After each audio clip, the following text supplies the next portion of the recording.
The next episode of The Commercial Break starts now. Cats and kittens, welcome back to The Commercial Break. I am Bryan Green. This is my dear friend and beautiful co-host, Kristen Joy Hoadley. Best to you, Krissy. And best to you, Bryan. Best to you out there in the podcast universe. The 21 EPM stickers are it's all the rage. Off like wildfire. Like wildfire, like hotcakes. At least 2 sightings out in the wild. Yes. Let's see, 21. People have sent us their pictures. I love it. It's insane. It's insane. So, for those of you that don't know, might be new to the show, just tuning in, or just have no clue what we're talking about, you would be like us. We also have no clue what we're talking about. 21 EPM, 21 ejaculations per month, was a number noted by a scientific review of prostate cancer and possible preventions for prostate cancer. And one of the things that came out of this huge study that was done for like 10 years was that men that ejaculate more than 21 times per month are decreasing their chances of prostate cancer. That's right. Not by a little, but by a lot. So Krissy and I are doing your part. That's right. We're doing our part as good citizens, as good global citizens, and just lovers of semen in general. We have... I don't want to speak for both of us, but I'll speak for both of us here. You're a lover of jizz, aren't you, Krissy? I'll edit that for you. And so Krissy and I had this, we were just talking about this story. And one of the things that came to my mind during the story is that we should have we thought of the marathon stickers that say 26.2 or whatever. Right. I don't even know if that is actually, because I've never run a marathon. I have run a half marathon. But I've seen those on the back, and we were like, wait a minute. What if we have the 21 EPM? What if we could get the word out with the best possible marketing known to man, which is billboards on the side of the road in Iowa. Yeah. But the second best marketing ploy ever devised. Attempted by us. Correct. Are these bumper stickers that we created, 21 EPM. Now, the original idea was to put 21 EPM and then have a stick figure with a little boner hanging out. But like the stick family. Yeah, like the stick family. The one with a boner. Yeah. A stick figure with an extra stick. Yes. I think is exactly how it was put. But we went to our attorney and he said, probably not. Don't do that. No. Don't do that. But we did put these 21 EPM stickers together because we thought it was a good idea. And we started giving them away for free. Well, recently, our first batch went out a couple of weeks ago. People have to write in, give us their address, and we write a note back to you. We write a note back. We put the 21 EPM sticker. We sent a bunch of them out. Our first batch went out about a month ago. And then over the last couple of weeks, we started to receive photographs of people that are actually putting these on the back of their car. Yes. It's crazy. So exciting. It's crazy. Our good friend in Canada, and then someone else wrote in, and then there's a third person who, it's lovely. If you'd like your 21 EPM sticker, you know how to get it. It's 855-TCB-8383, 855-TCB-8383. Text us with your address, and we'll send you a 21 EPM sticker. Here's great. So remember that little band that I was in? Not 33P. That was a different... It's actually called 33 Willie, but we call it 33 Penis around here. Because everything must revolve around dicks here at the commercial break. Because I'm a 13-year-old boy. I have come to accept it. Thank you, Krissy. I appreciate it. You're letting that devil on my shoulder get the best of the commercial break. When we were starting the band Chopper Johnson. Right, another fantastic name. Another fantastic name with clearly a phallic reference, which I didn't even think about when I came up with the name, and I didn't even think about it. And let me tell you how excited the guys in the band were when I came up with this name, Chopper Johnson. It was the name of a song that I wrote on the back of a piece of paper when I was auditioning for them. I was like, Chopper Johnson!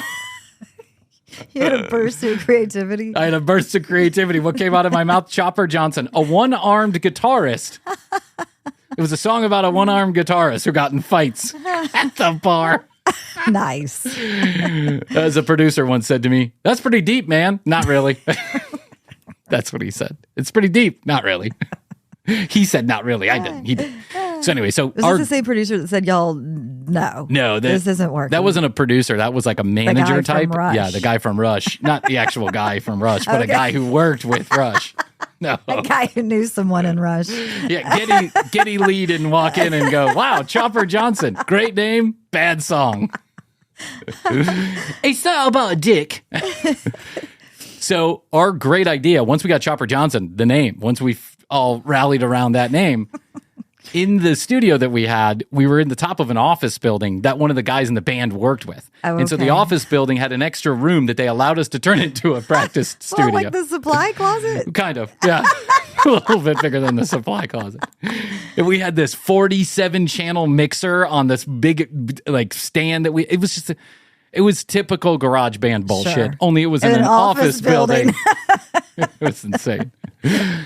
So, but at night, in order to, make some marketing materials, we would use the copier and the collator just in case. We had these stickers you would put in the printer, like a sticker piece of paper, like a blank piece of paper. So we started making stickers that said, "Where in the world is Chopper Johnson?" Do you remember where in the world is Waldo David? No, who's that guy? Where in the world is Carmen Sandiego? No, remember the Atlas? Where in the world is the Atlas Shrugged?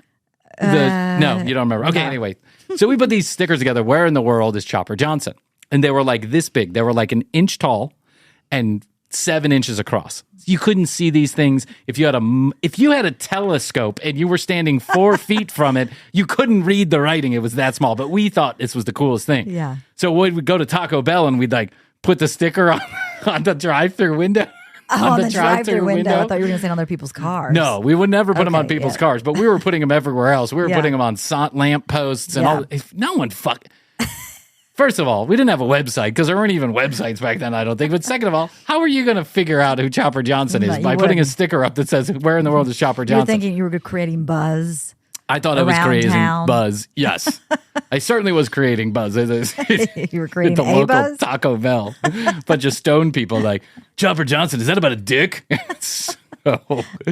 So this is our grand strategy right now. Our grand marketing plan is to give you the stickers you can put on the back of your car.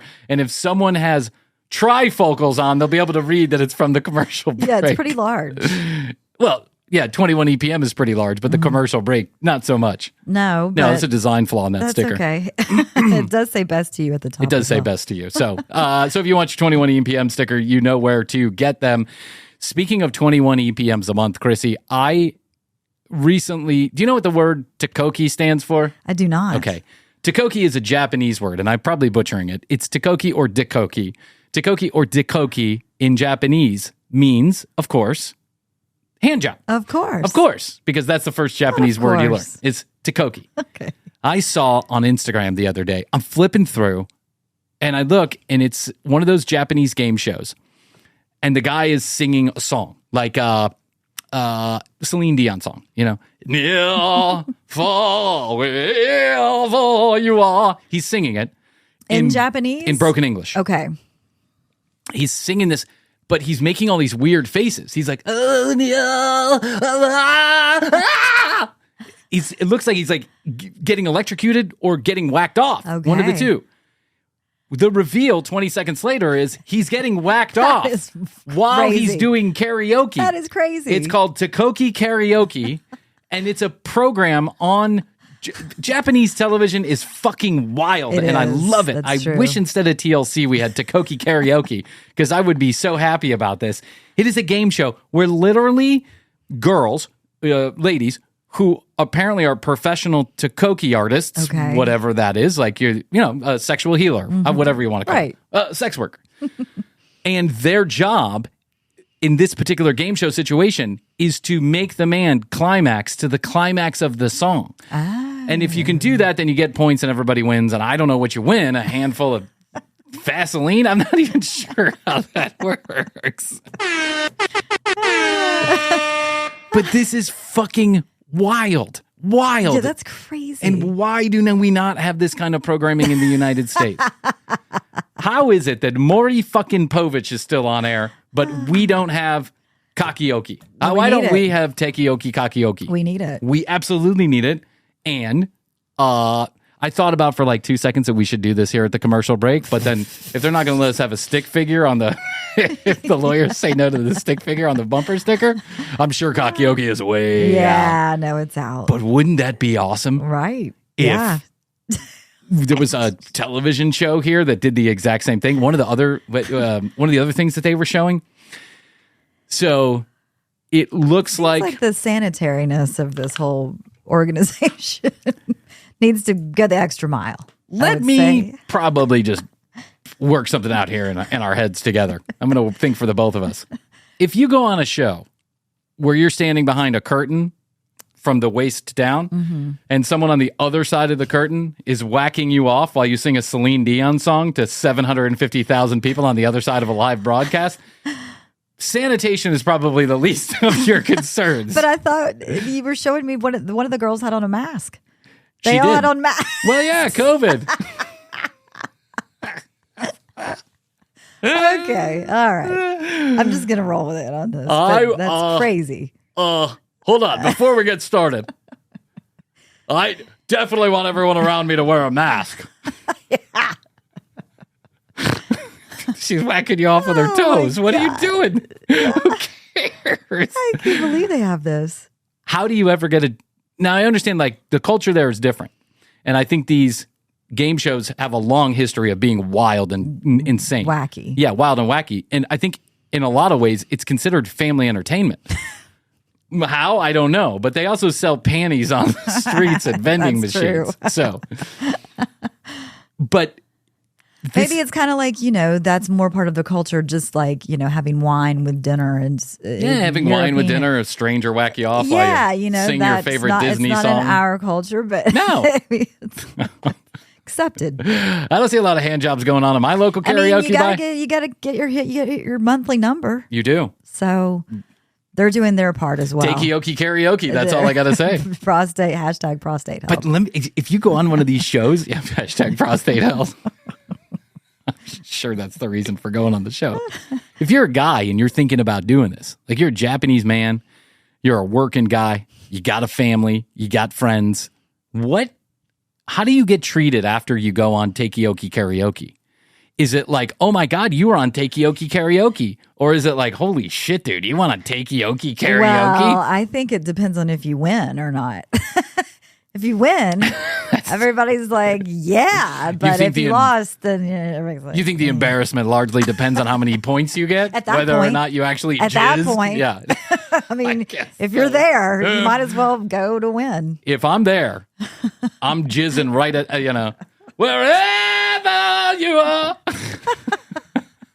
Let it go. Let it go. Wait, what was your 33 Willie song? Eggs, about eggs? Or what was it? Sunny side up. Sunny side up. Sunny side up.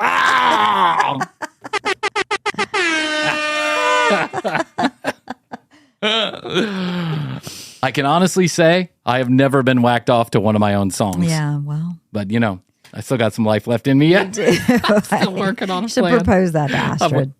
Astrid. Lucky Astrid's still in the same house with me. This stupid show. Being on the commercial break is a lot like being on an episode of Tekoki Karaoke. You know what I'm saying? It depends on who's looking at you. I mean, I went to I'm not going to mention where I went, but I went somewhere and it's couples. I introduce myself. Guy asks, "What do you do?" Yeah. I'd say I'm in the podcast industry. Yes. And what he goes, podcast? "Oh, yeah." He goes, "What do you do in the podcast industry?" I'm still trying to figure out exactly crafting my elevator speech. How do you? Yeah. What is this? What is the follow up to that? It is so very difficult. So very difficult. Depending on who it is, I will say stranger. Yeah, I mean, depending on if I think they're cool or not. Yeah, I guess that's true. But if I don't think they're cool, or it's not, because it is not for everyone. It's not for everyone. I think I'm going to maybe start saying it's the comedy genre. I'll work in the whole thing. Yeah, I do all of it. All of it. I'm just cover all the karaoke. I just do all comedy. I'm a contributor. So he goes, "What do you do? Podcast industry." Oh, what do you do in the podcast industry? By the way, I was reading, not to interrupt you, sorry, but I was reading the other day in an etiquette little article that I read that it's actually considered rude not to ask somebody what they do, like at a party or something. It's considered rude not to ask them? No, to ask. To ask them what they do? Yeah. Why? Because you're making an assumption that they have a job? Whatever. Yeah, it's just so fractured now, and so people are all over the place. So. Really? What is left to ask? I don't know. I can kind of. Did you hear that dicks have grown 30%? How much has your dick grown in the last decade? I mean, what are you supposed to ask? Well, it would prevent these types of situations. So what did happen? Go back to your Podcast industry. Oh, what do you do in the podcast industry? I sell advertisements. Oh, okay. Right. Oh, for which podcast? Right. Comedies. I'm stuck right there. Yeah. Comedies. Improv it's a network comedies. of comedies. Yeah. It's, we have over 200 people watching every single episode. I'm a stand-up comedian that does stand-up comedy podcasts, according to some. I don't know this. But then Astrid goes, oh, he has a podcast that's called The Commercial Break. And I'm like, Astrid's so proud. oh, she's like, why do you do this? Why do you not just say you have a podcast that's called The Commercial Break? Because I don't know how people are going to react to that. She goes, if they've never heard it, they're not going to react like anything. They don't even know what it is. No, most people have not heard. No. No one I've ever heard. No one's ever. I've never met anybody. I've met 3 people as strangers that have heard it. If they go listen to it later, then... Yeah, that's my concern. Is I really don't want them listening. I'm embarrassed of my own show. That's the truth. I'm not embarrassed of it at all. Not in the least. We certainly have an audience, and we love the audience, and we're all in on the joke together, right? Yeah, with the people in the know. That's right. Everyone who's listening isn't on the joke. But like my mother-in-law is not in it. I don't want her to be a part of it. If you're near she doesn't want EPM talk. You don't want your mom. You don't want us to send your mother-in-law a 21 EPM sticker just for shits and giggles. Does she even know the name of the podcast? I don't know. Has Jeff ever mentioned it? I don't know. Would Jeff be embarrassed to mention it? No. Would he be like, hey, Krissy's got this great podcast called The Commercial Break? He does. He tells everybody. Okay. Yeah, why are our spouses more proud of the show than we are? Why is that? I swear to God, I have a little bit of imposter syndrome when it comes to the commercial break. And not like I shouldn't be on the commercial break. Of course I should be on the commercial break. It's just bad enough for me to be on, right? I think maybe just some of our subjects can be a little... Yeah, when you're talking about ghost fuckers and, a bunch of... We think it's funny. Hairy rednecks running around chasing fictitious monsters. We think it's funny. It's our brand of humor, but it's not everybody's brand of humor. And I think I get 2 things, right? One, I can't believe that anybody listens to the show. So when I look at numbers or someone gives us an accolade or I'm like, oh my God, I have... It doesn't register at all. Doesn't register. It's like bounces right off. Yes. I'm still that guy sitting in front of a computer watching Krissy on the bad Zoom phone call with my shitty microphone, right? I'm still doing this to just one person, and that's Krissy Hoadley. Number I feel 1. the same way. Number 2, I just don't know how to tell people about the commercial break, what it is, without a great deal of embarrassment. Like, I'm just like, I don't know what else to say. So Astrid goes, the commercial break, blah, blah, blah. Well, because it would be different if you met somebody at a party and you said you were able to say, we analyze, the classic books of the last century. We take great literature from the 16th century and we dissect it page by a page. We take all the classics. Tekoki Karaoke. See, that sounds really boring to me, and I probably would never go to listen to that podcast. So that we need to find something that's super boring. Yeah. That people are like, oh, cool. You're right. But they're not going to go listen to it because it's going to be boring. Oprah's book club without Oprah. Just like that. Exactly. It's just like that. It's Super Soul Sunday, only not on Sundays and without the soul. TC Book Club. TC Book Club. Mm-hmm. Yep. The Crappy Book Club. TCB. That's what it stands for. The Crappy Book Club. The Crappy Book Club. I think this is it. We've hit upon it. I think we've got it. Because the other thing to say is, hey, I'm on the commercial break and we talk a lot about jizz. Yes. Have you had your fill of jizz talk this month? No? If not, tune on in. Or like one of the reviews said, if you need to talk about cocaine and jizz, just turn into the commercial break. I saw that. And then, by the way, every time I re-listen to a show, we're talking about jizz or cocaine. Exactly. That's just like we started this episode. I think that's it. But I look at other guys and girls. I was over at a whatever, and I'm talking to a gentleman, and really nice guy, and he says, what do you do? And I said, oh, I got a podcast, Oh, great. What is it? The Commercial Break. I felt comfortable. He's young. Yeah. He's like, hip, cool, whatever. I felt like I was in a That's place. what I'm saying. It depends on who you talk to. Yeah, I felt like I was in the tree of trust and the safe space and all that. And said, what do you do? And he goes, oh, I got or the guy next to him says, oh, he's got a very popular YouTube channel. He gets like 650,000 views per episode. He said that about you? No, he said that about this other guy. I wish. Unfortunately, anybody who introduces me gets it wrong on the bad side. They're not like, oh, Bryan gets 250 million downloads per episode. It's like, if this is Bryan, he's the co-host of the Commercial Breaks. He's a stand-up comedian. It's a podcast on YouTube that you can find on Spotify and stream it right through Amazon Books. They have over 20 downloads per episode. They're doing great. It's on your Kindle. It's on your Kindle. What are you, my mom? You're at a podcast conference. You don't even know what a podcast is. So anyway, guy says, he's got 650,000 per view per, And this is the guy that you were just talking to? Yes, there's like three of us in the room. You were like, great. Yeah, I was like, great. My dick did not grow by 30%. Just sharing that with you. So I was like, wow, dude, that's really good. Yeah. He's like, yeah, it's good. And I'm like, so what's the topic? What are you doing? He's like, oh, I talk to porn stars about how they like to be fucked. And I was like, what? Why can't I have that kind of gusto when I talk about the Commercial Break? In there, we should not. I know. Yeah. We should never be embarrassed again, because just remember, but then again, when you have 650,000 views, it's like a legitimate business. Yeah, that's true. You can't quantify the Commercial Break. No. We have 3 million downloads per month. Yeah? Is that like a play? Is that like how do you tune that in? Yeah. Our average age of our audience is 72. I see a lot of AOL addresses and MSN addresses coming through, guys. That's all I got to say, okay? All right? I got it. believe Yeah, still we're all around. in the same place.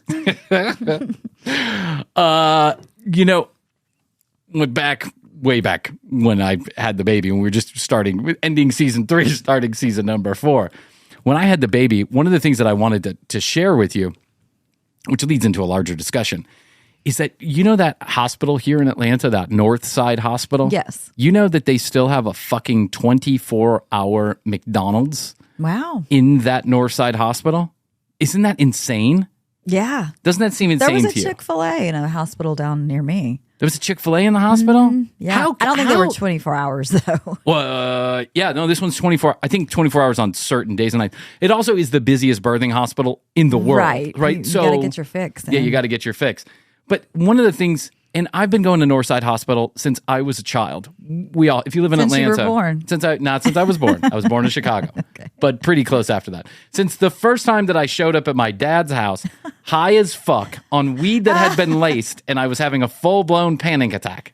And I get high. I smoke a little weed, right? And like 15 minutes later, I am way out of it. Like not the regular kind of way out of it. Wow. Okay. And I'm sitting on a couch, and there's a bunch of other people at a house that I'm familiar with, and some people that I'm familiar with. And a guy that I know looks over at me and he goes, "You okay, man?" And I was like, I don't know. I'm feeling kind of fucked up. And he says to me, "You don't look good. Yeah. Maybe you need to stand up and take a walk. Like go outside and get some fresh air." Mm-hmm. And I had never heard this before when I was high. I'd never heard someone concerned for how I look after I'd gotten high. Right. Which telling somebody... Which made you even more concerned. Telling somebody that you look fucked up and weird does not help your anxiety when you're fucked up and weird. No. So I'm like, all of a sudden now I'm really twisted because now not only do I feel like I've never felt before, but this guy just told me I look like I've never looked before. He's confirmed. Yep. My internal paranoia has now gone external. Right, because usually you can kind of talk to yourself and be like, "It's just me. It's just me. I'm That's just fine." Yeah, you're but then always that guy like this, said Bryan. something. He said it. Yeah, you're always like this, Bryan. You're always weird like this when you get high. Don't so worry about it. It's cool, Bryan. You're always weird when you're high. No one likes you when you're high. Hey, bro, you're looking a little weird. You're definitely fucked up, man. You're dying. You're dying. Are you still breathing? Of course I am. I'm about to spit. Shut up. inner voice. Of course I'm still breathing. Hey, dude, are you still breathing? You're not breathing. I'm not breathing. You know that voice. Yeah. So I convinced one of the people there that they need to take me home to my house where my parents live at the time. My mom was gone. My dad's there. House is dark. It's like 1:30 in the morning. Oh. And I am so fucked up that I cannot seem to get the key out of my pocket, my house key, which, by the way, was on a chain. It was on a chain. Attached to your pants. It's on the chain. You're losing it. You don't even know how to move your arms anymore. Shut up. I know how to move my arms. Hey, dude, are you able to move your arms? I told you can't move your arms.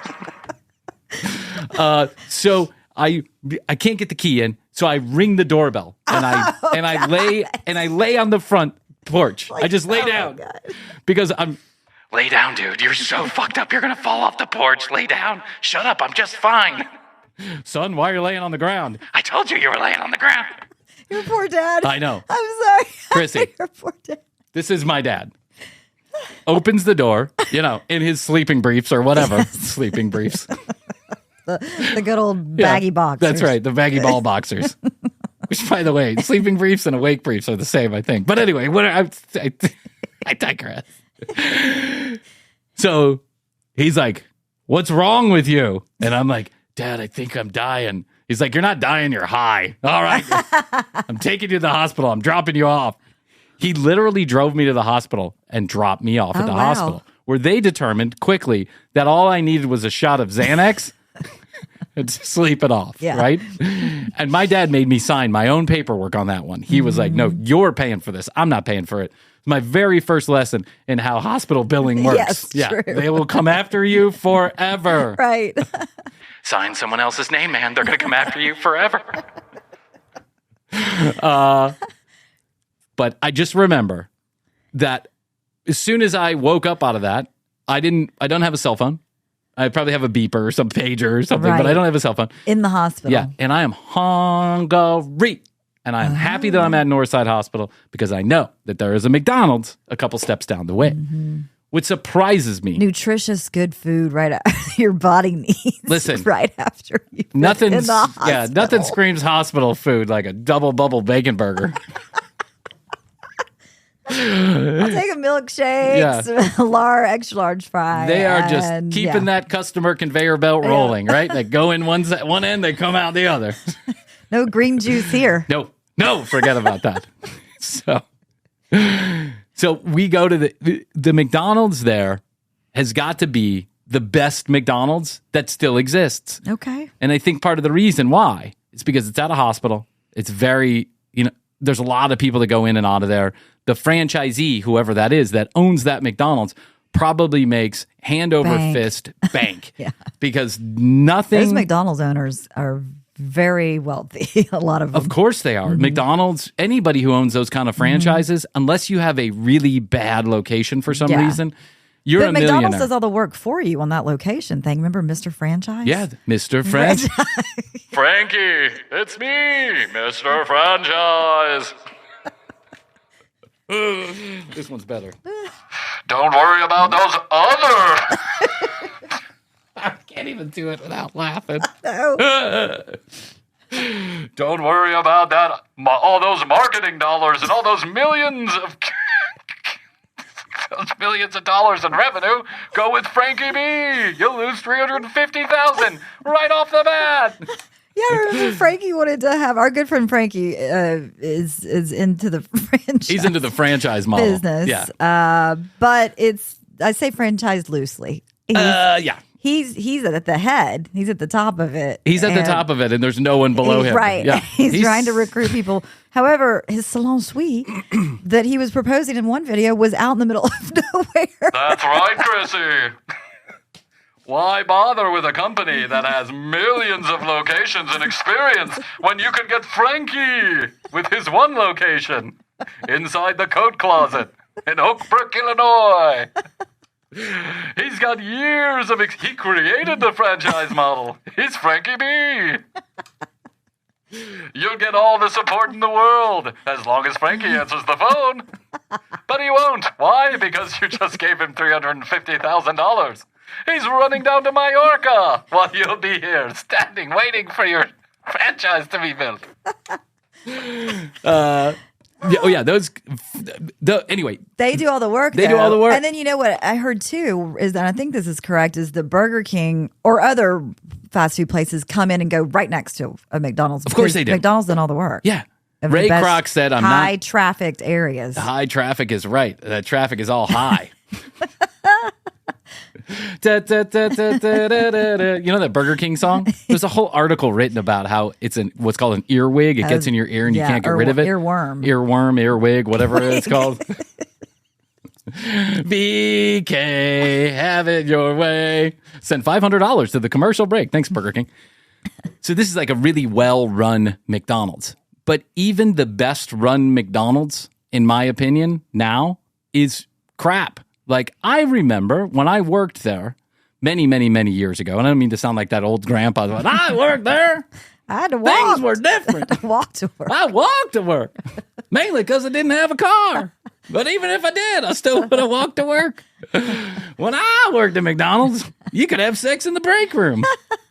The quality of food, in my opinion, in my personal opinion, fast food in this country, and I've been to a lot of fast food outlets around this country, like everybody has, is just atrocious. And the service is even worse.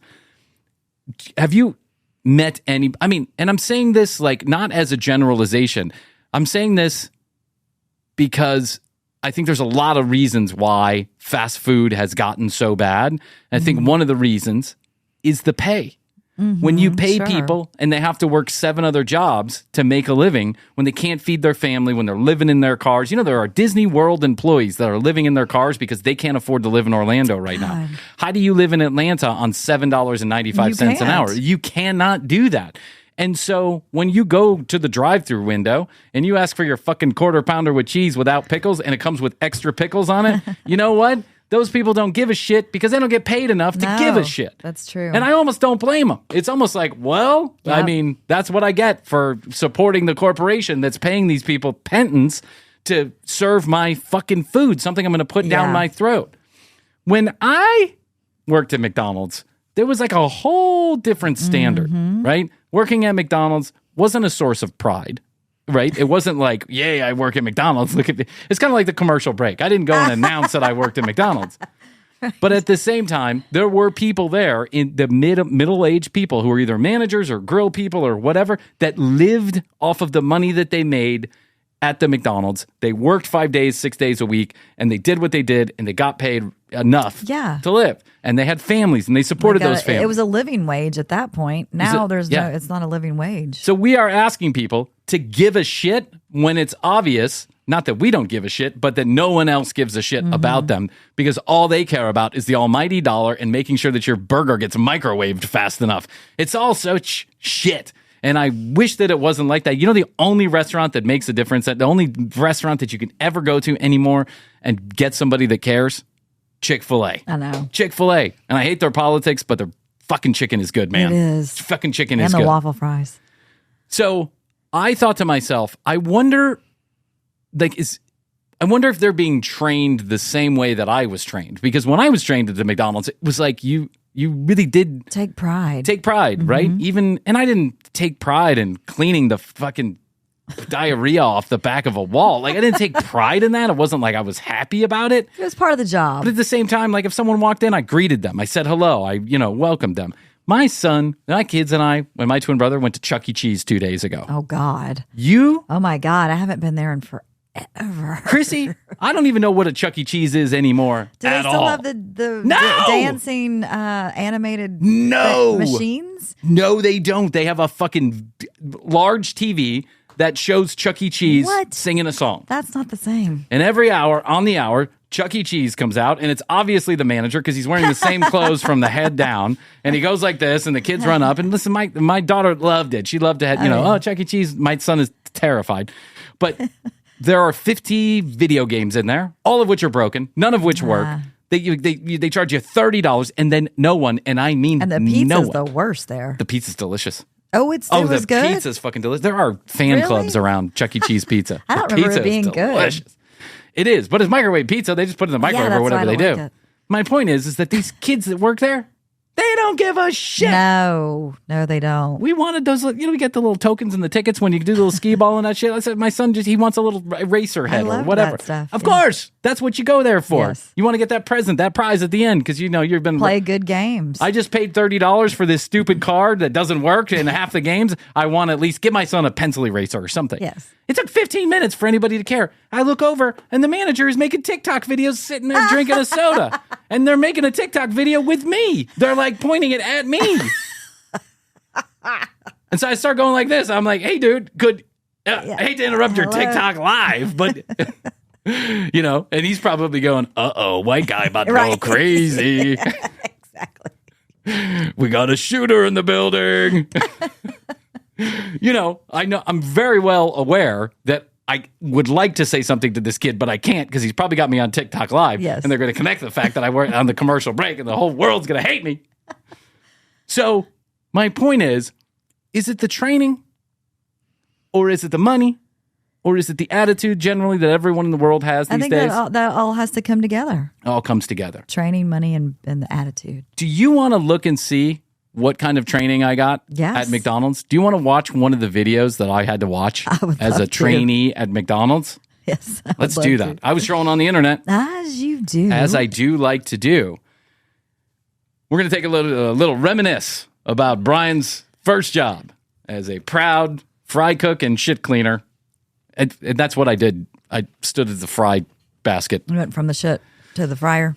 Yeah, my first job was back and forth. My first job was like cleaning up the lobby on Saturdays and Sundays because it was a part-time job. I was 14 years old. My dad had to sign and I had to get a work permit. And so my first job was cleaning up ashtrays, trash, making sure that take out the bags, put them on the bag. If someone needs an extra box of fries, do whatever. I was so scared of it. I mean, I was just like scared of people, scared of everything. But, these videos forced gave me you out of the nest and into the world. It sure did. I was working full-time at McDonald's within 6 months. I loved it so much because the McDonald's gave me inroads into the very adult world of drugs, that's right, alcohol, and sex. That's right. The miseducation of Bryan Green. It should be a book where I'm like half naked on the front cover with a little loincloth. The miseducation, the misspent youth of Bryan Green. Ashing into a tin ashing ashtray. Into a tin ashtray.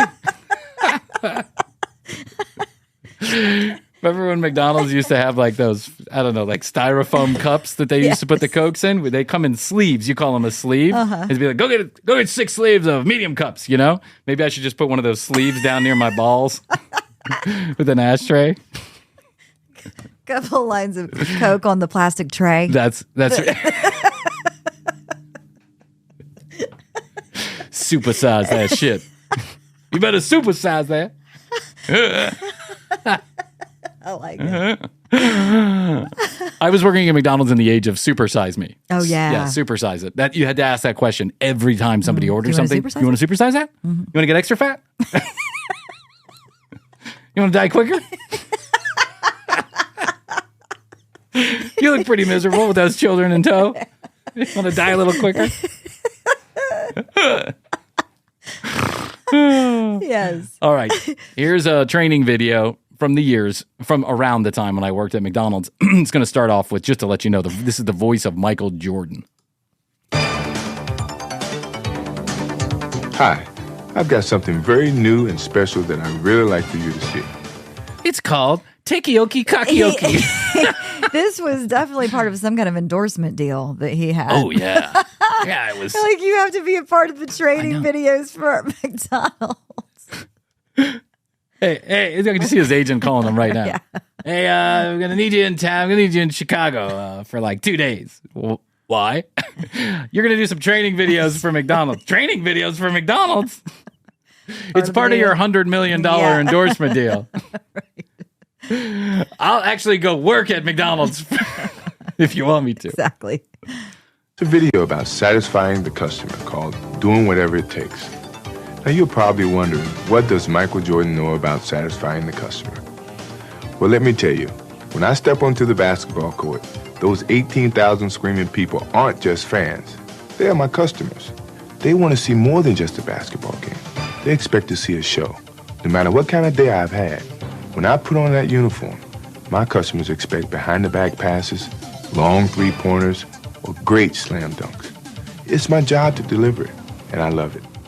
When you So similar to McDonald's. Yes, just the parallels are. as a kid from Chicago that really idolized the Yeah, Bulls and Michael Jordan and the of Cubs and all course. that other stuff. This probably would have meant something to my 14-year-old brain. I would have been like, this is just a stepping stone on your way to fame, Bryan. You'll be in a band and everyone will love you. It'll be called 33 Penis. Don't worry about the job. That's the other thing about my job at McDonald's is I felt like I was giving up my dreams to be a rock star out in LA when I got my job at McDonald's because I felt like all this extra time I could be practicing guitar. Your McDonald's uniform. Your customers want more than just quick service with a smile. They expect to be treated as a guest in your home. And if you hadn't had the greatest of days, it's up to you to put on a show and do whatever it takes to satisfy your customer. Including a little takoki. Do whatever it The takes. video you're about to see will show you the difference between good service and great personalized service we all must give our customers. And it will take you behind the scenes to show you how a video is actually made. So let's see what it means to Behind the satisfy your customer. Behind the scenes of how the training videos are actually Yes, made. One of the things whoa. that, if you go on Netflix and it says #1 in the United States today, behind the scenes McDonald's training videos. Fine. Do whatever it takes. Thanks, Michael. This is when it gets really meta. So let me explain. I'm going to tee this up a little bit because I've seen a little bit of this. Okay. This is so hard to explain, but what's going on is we're now going to be taken into a world where they are creating a training video for McDonald's, but they're going to break the fourth wall. It's essentially, just listen, you'll get it. Okay. I hope. Good explanation. Thanks, Krissy. You're like, hold on, I'm going to explain it. Hold on, I'm going to explain. Sounds like me I trying can't to explain it. Sounds Just like me watch. trying to tell people what I do for a living. Well, you're going to see that I break the fourth wall with a lot of jizz and cocaine. Just listen. Just listen. Rolling. Everybody set? Slate, please. Take one. Dolly. And action. Okay, so they're at a McDonald's. They're at the front counter. There's a very nicely dressed. There's a guy behind the counter with a tie on and a hat. Thank you. Come again. Hi, how can I help you? Whoa, cut. Hold it. Whoa, whoa, That's whoa, not whoa, how whoa. you That's say not it. the line. The line is, hello, may I help you? Let's do it again. Let's take it from the top.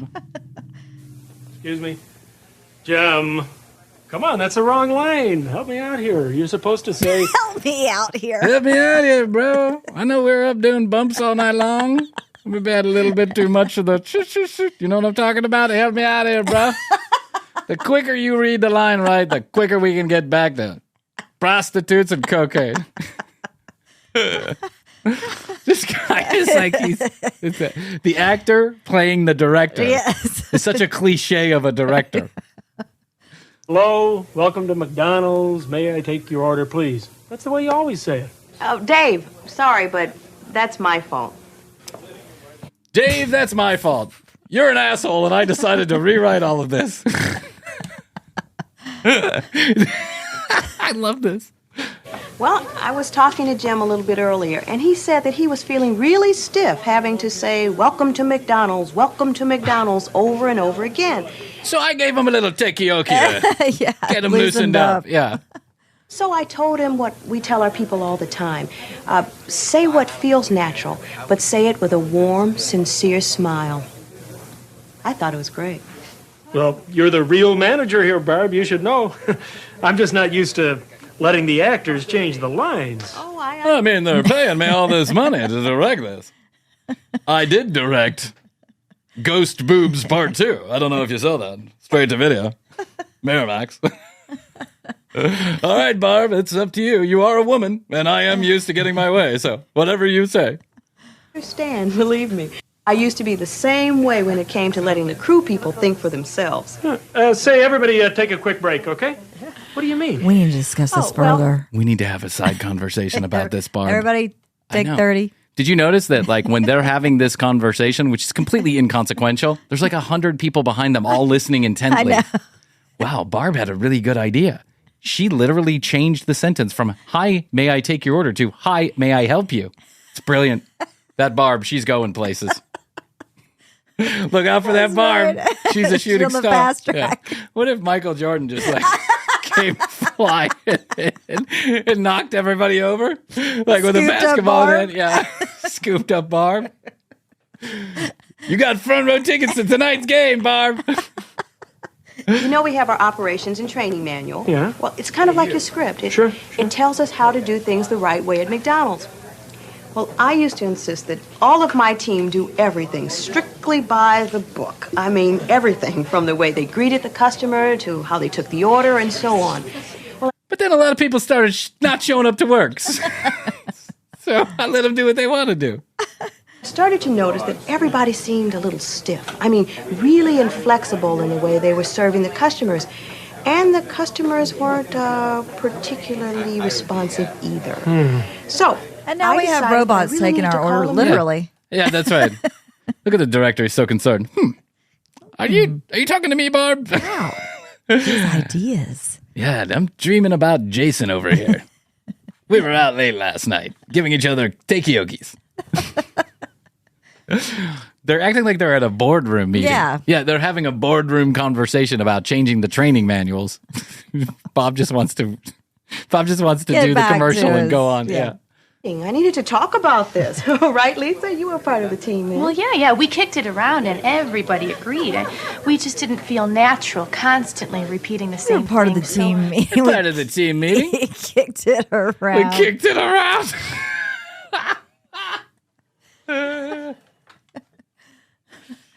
Hey, Barb. Hey, Tammy, what's going on? I've just been, I don't know. It's been a long night. I haven't been able to get much sleep. I'm just thinking about how we're greeting our customers and how responsive they are to it. It just doesn't seem like it feels good. I want to loosen it up, you know? Can we have a team meeting and kick it around? Of course we can. And I'm sorry I called you so late. never feel bad about calling me at 3:30 in the morning to talk over your concerns about our customers' responsiveness. Thanks, Barb. You sure are a great manager. You too. Click. Who was that, honey? One of those fucking dipshits that works for me. I hate this job. We decided to lighten up a little, like ad lib a bit when we were serving people, and it worked. It really did. People's personalities started to show through. I mean, they really started to have fun. And the customers, they really enjoyed being treated like individuals, too. You know, that really makes sense. It's like, well, I know that actors sometimes need to ad-lib a line or two. It makes their performances more natural. But I just don't want to violate any McDonald's operating procedures. I had this one scene in Stripper Killers Part 4 where the guy just wasn't getting into the lovemaking scene. So I said, let loose, whack him off for real. And I'll tell you what, it made all the difference in the world. Sold an extra 3 DVD copies. Well, no, don't worry about that. Our procedures are mostly in the areas of work routines and methods. And those have been developed throughout the years to make us work more efficiently. But when it comes to how we treat our customers, well, we want to impress them with our friendliness, our service. And we can't do that if we come on like robots, right? Well, sure. Okay, let's try that scene again. She's talking while she smiles, which I'm always impressed with people that can do that. They can just say, hi. What we really want to do is Yeah. Maybe that's how I'll start responding about the commercial break question. I'll just do it with a smile. The commercial break is a great comedy podcast. You're going to love it. What's it about? Comedy. So what do you guys do? Not really sure, actually. We wing it. We don't know either. Time, everybody, loosen up a little bit. Okay? Places, everyone. Take 2. Okay, everybody, the entire scene now. Dolly and... Dolly, take your shirt off. Oh, sorry. I got multiple movies I'm working on. Action. Thank you. Come again. Hi, how you doing? May I take your order? Yes. How about a fillet of fish,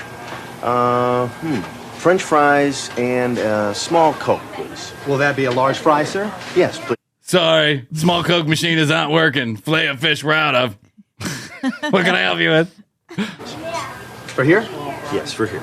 All right, your total comes to $3.19. I'll be right back with the order. Thank you. And cut. All right, look good to me. Woo! How about you? Wow! Better.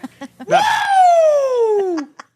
Tony nailed it, Tony! Yeah! You get laid last night, bro? That was awesome. That was hot, hot, hot.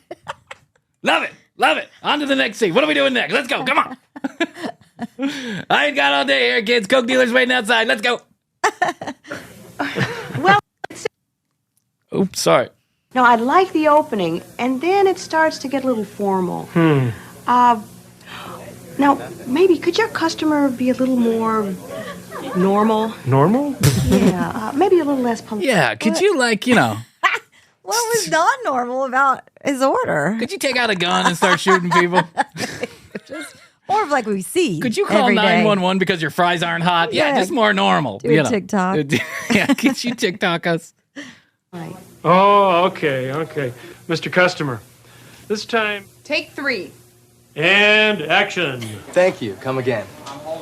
Take 23. Hey, take 23. This act is... They're breaking down every little thing. I work at McDonald's, guys. I didn't sign up for 23 takes. It's taking a long time to get through this one tiny little part. Tiny little part. Yeah, but, you know, Barb's on it. Barb She's making is everybody on it. more loose. Making That's a right. name for herself. For you today. Yeah, I want a fillet of fish, French fries, and a small Coke, and nothing else, okay? Was that supposed to be normal? And nothing else. You hear me? You rat bastard. Nothing else. Not a goddamn thing else. If you try and slip me an extra French fry, I swear to God. That's not, Last time I came here, I asked for a Coke, a small French fry, a cheeseburger, and someone gave me an apple pie. I don't want the apple pie. Is that normal enough for you guys? How was that take? Love it, Gary. Could you do me a favor? Punch him. Punch him. Well, will that be for here to go? Oh, no. What's wrong, Lisa? and then he When got it an attitude. Yeah, Well, well, fine. Well, yeah. we're here to go. Welcome to McDonald's 2023. Wow. Customer comes on strong like that, we've really got to handle him with kid gloves. People like that are almost always looking for a fight. That's true. Like they say, turn the other cheek. Now, the next time this guy comes in, he Give could him be your ass one of your cheek. nicest customers. Now, on take number 37, you have to give him your ass cheeks. I want you to moon him. I want you to spit in his coffee and put extra ketchup on his no ketchup burger. Can you do that? That's normal. We got to treat him normal, kids. If you treat him right today. You're right. Makes sense. Got that, Jim? Let's try it again. You got that, Jim? No, I'm a fucking dipshit. Come on, man. I got one line. You don't think I got it? It's take number 26. Hi, may I help you? Yeah, I got it.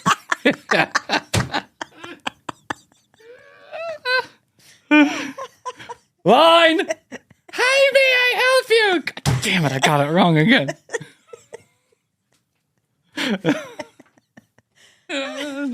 Hi, I have hemorrhoids. Shit. Line. Hi, may I help you?